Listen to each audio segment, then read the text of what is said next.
In this video, we're going to talk about an effect called CC Starburst, and what it does is it allows you to create kind of stars as if you're flying through them in space, or if you want to take an existing footage layer that you have and you want to create that into a starburst effect, so make it look like there's colored stars.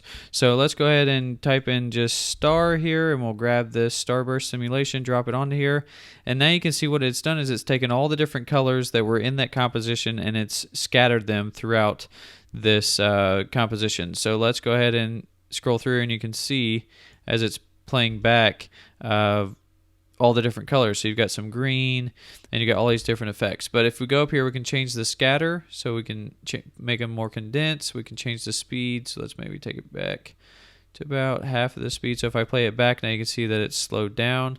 We can also change the phase, which not really anything to worry about. We can change the grid spacing, okay, which is the different spaces that's around the composition. So if I play this back now, we can see that there's different amounts of space. If we go all the way down, it's kind of adding it as if you were farther away from the stars. So we'll keep that on 4. And then we can also change the size of them. So we'll maybe make them a little bit smaller, play it back, and then we can increase our grid spacing to about 5. See that that changes it.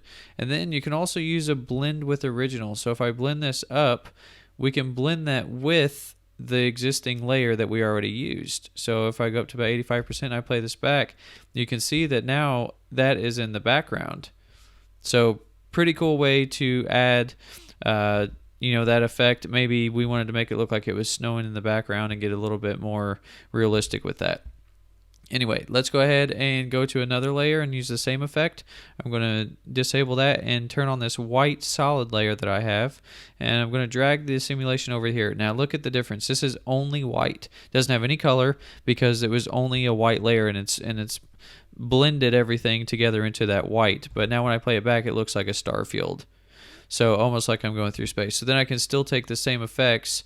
I can change the scatter, the speed, the phase if I'd like.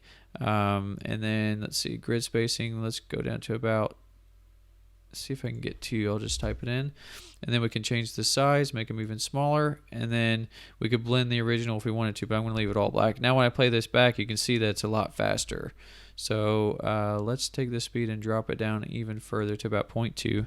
Now as we play it back, you can see everything that we're doing. You can also make your changes to this in real time as it's playing back. You just have to wait a second for it to cache and for it to buffer. So that's pretty much it on the starburst effect. This can be used if you want to make it look like you're going through stars. One thing you can also do is add or duplicate this by using Control D, and then going into that layer that you duplicated, deleting the effect, and maybe you want to drop this down and turn this into a black color.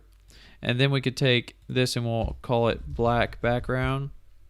Go up to our particle effect and hit or the starburst effect, sorry, and then take the opacity down a little bit to where it blends more with the blacks. Now if we play it back, it's a little bit more subtle in the background, so maybe you wanted to have some white text. So alright, that's going to be it for this effect, and I will see you around in the next one.